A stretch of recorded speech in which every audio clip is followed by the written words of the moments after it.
في زيارة وصفت بالتاريخية لوفد رفيع المستوى والمكون من شخص واحد وهو العبد لله. قمنا فيها بتحدي كل المخاوف وما يقال عن هذا البلد العظيم والجميل إيران. انطلقت زيارتنا الميدانية في العاصمة طهران من قلب المدينة والسوق القديم لو جران بازار. صاحبتني فيها المرشدة السياحية الجميلة فيا. تأسس السوق في عهد الدولة الصفوية والقجرية ويبلغ طول أنهجه 10 كيلومترات، قطعنا منهم 6. زرنا خلالها أشهر بائع للشاي في المدينة حاجي علي درويش، وكان أروع مشروب ساخن شربته منذ مدة طويلة.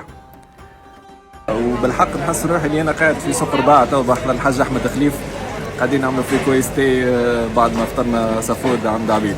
تنقلنا بعدها بين الأسواق، وكل مرة يستوقفنا سقف منقوش بطريقة لا تصدق. زرنا كذلك شهبندر التجار في المدينة، وكان شخصا مسالبا ولطيفا جدا.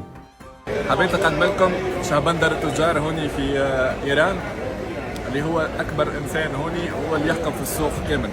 أما في الفطور فكان في أشهر مطعم في السوق وهو كباب مسلم، الذي لا بد لك أن تنتظر لمدة طويلة خارج المكان حتى تجد مقعدا، وكان الطعام بالفعل يستحق الانتظار.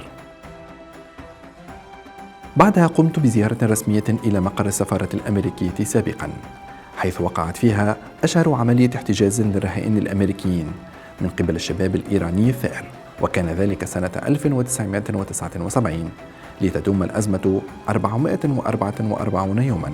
للأسف منعت من تصوير الفيديو داخل السفارة.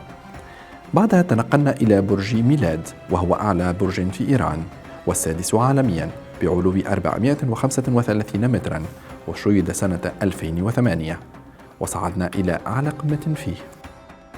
في الليل اتجهنا إلى منطقة تجريش، والتي تحتوي بازارا آخر بديعا يظل يعمل ليلا، مما يضفي أجواء صيفية احتفالية رائعة في المكان.